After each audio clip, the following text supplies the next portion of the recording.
Straight of Hormuz, वो इलाका जिसे दुनिया का पावर बटन कहा जाता है, वहाँ कल रात कुछ ऐसा हुआ जिसने व्हाइट हाउस की नींदें उड़ा दी है। ट्रंप की नाकेबंदी, अमेरिकी नौसेना की बंदूकें और जब्ती की सीधी चेतावनियों के बावजूद एक चीनी जहाज निकला और ऐसा निकला कि दुनिया देखती रह गई। मामला समझिए।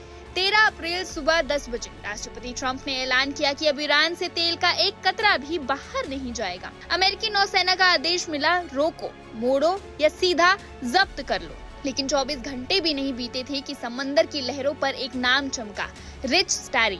ये कोई आम जहाज नहीं है, ये शंघाई की कंपनी का वो टैंकर है जिस पर अमेरिका ने 2023 में ही बैन लगा दिया था। जब नाकेबंदी शुरू हुई तो ये जहाज पहले डरा, पीछे मुड़ा और कश्मीर द्वीप के पास छिप गया।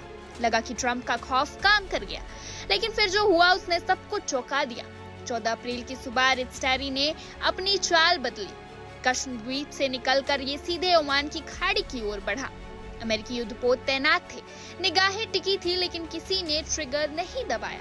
जहाज चुपचाप निकल गया। अब सोशल मीडिया पर एक शब्द ट्रेंड कर रहा है, टैको, यानी ट्रंप ऑलवेज चिकन्स आउट। आलोचक कह रहे हैं कि अगर आप पहले ही दिन एक प्रतिबंधित चीनी जहाज को नहीं रोक पाए तो आपकी नाकेबंदी सिर्फ एक कागजी शेर है। लेकिन रुकिए, क्या वाकई ट्रंप पीछे हटे हैं? ये खेल इससे कई गुना ज्यादा गहरा है। तो क्या अमेरिका चीन के साथ सीधा सैन्य टकराव टाल रहा था, या फिर चीन ने ये जान लिया है कि ट्रंप की धमकियां सिर्फ सौदेबाजी का एक हिस्सा है? देखिए इस रिपोर्ट में।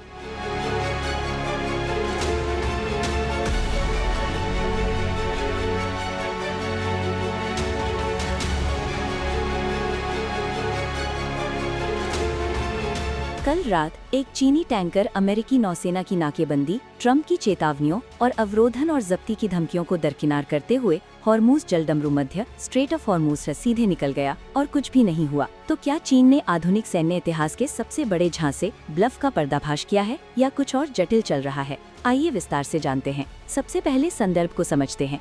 ईरानी शिपिंग पर ट्रंप की नौसैनिक नाकेबंदी आधिकारिक तौर पर 13 अप्रैल को सुबह 10 बजे पूर्वी समय शुरू हुई। इसका घोषित लक्ष्य सरल और आक्रामक था, ईरानी संपर्कों वाले जहाजों को रोककर ईरान के तेल निर्यात को पूरी तरह से बंद करना, जो रोजाना लगभग 20 लाख बैरल है। ट्रंप का दुनिया को संदेश भी उतना ही सीधा था, अनाधिकृत जहाजों को अवरोधन, दिशा परिवर्तन या सीधे जब्ती का सामना करना पड़ सकता है। फिर नाकेबंदी शुरू होने के 24 घंटों के भीतर रिच स्टारी नाम का एक प्रतिबंधित चीनी स्वामित्व वाला टैंकर सीधे जलडमरू मध्य से निकल गया और आगे बढ़ता रहा। इंटरनेट ने इसे तुरंत एक नाम दे दिया, taco, Trump always chickens out. इस जहाज को समझना जरूरी है, क्योंकि ये कोई मामूली जहाज नहीं है। रिच स्टारी, जिसे पहले फुल स्टार के नाम से जाना जाता था, मलावी के झंडे वाला एक मीडियम रेंज टैंकर है। इसका स्वामित्व और संचालन शंघाई श्वानरुन शिपिंग द्वारा किया जाता है और इसमें चीनी क्रू सवार है। और खास बात यह है कि अमेरिकी ट्रेजरी ने 2023 में ही इस जहाज पर प्रतिबंध लगा दिया था, विशेष रूप से ईरानी तेल निर्यात में मदद करने और ईरान को प्रतिबंधों से बचाने के लिए। 14 अप्रैल 2026 को नाकेबंदी शुरू होने के बाद ये जलडमरू मध्य से सफलतापूर्वक बाहर निकलने वाला पहला जहाज बन गया।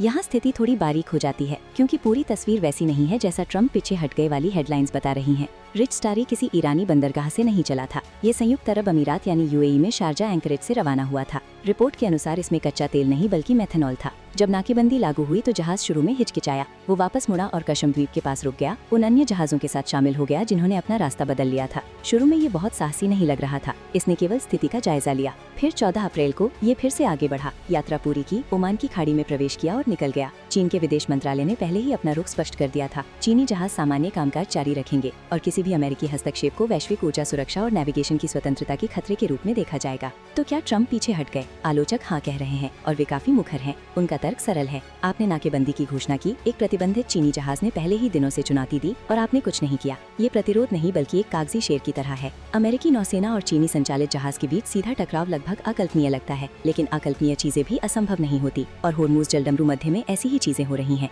एक प्रतिबंधित चीनी टैंकर, एक सफल मार्ग, एक 24 घंटे पुरानी नाकेबंदी जो पहले ही अपनी विश्वसनीयता की पहली परीक्षा का सामना कर रही है। क्या ट्रंप पीछे हटे? क्या चीन ने क्षेत्र के हर शैडो फ्लीट टैंकर के लिए रास्ता खोल दिया है? हमारे पास अभी जवाब नहीं है, लेकिन रिच स्टारी ने इस स्थिति को और भी दिलचस्प बना दिया है। Subscribe to One India and never miss an update. Download the One India app now.